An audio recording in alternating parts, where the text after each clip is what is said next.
خب نوبت میرسه به 120 ثانیه با ایمیل های شما عزیزان. علیرضا افشارچی عزیز، ممنون از ایمیل پر محبتت. امیدوارم که شایستگی محبت های همه شما هموطنان عزیز رو کسب بکنید.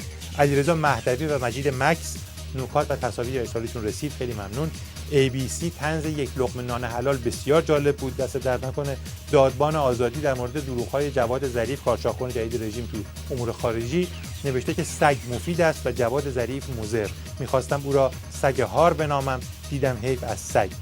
و یک بیت رو هم بهار آزادی به همین بحث اضافه کرده که سگی را با سگی هم نام کردند، سگ بیچاره را بدنام کردند.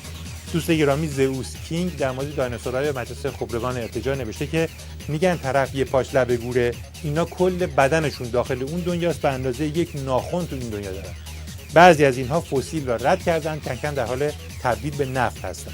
در مورد همین دایناسورهای خبرگان رژیم، فرید عزیز عکسی از جلسه‌شون فرستاده که یک سری تابوت گذاشتن وسط، دورش نشستن و دارن جلسه‌شون اینجوری برگزار می‌کنن. میگن آخوند مرده خوره، خب اینم یک نمونهشه. یکی از عناصر رژیم تو همین مجلس آخوندی جنایتکاری است به نام جزایری، نفر خامنه‌ای تو اهواز، اینم عکسشه که ملاحظه می‌کنید، نحوه شرکتش در مباحثات این مجلس سراسر آخوند. فرید در موردش نوشته که خبرگان شد مرکز تجمیع ملاهای شر، جانورهایی که جا ماندند از عصر حجر، مرگزا و مرگزی و مرگپندار و پلید، ضد ایران، ضد دین، ضد خدا، ضد بشر.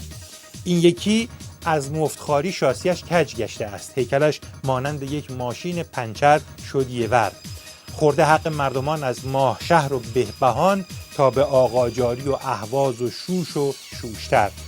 پای چپ را بر زمین خبرگان بنهاده است، کاش در جای دیگر وارد شود با پای سر. خر اگر اسبی ببیند غرق حسرت می شود، این یکی احساس حسرت می کند در پیش خر.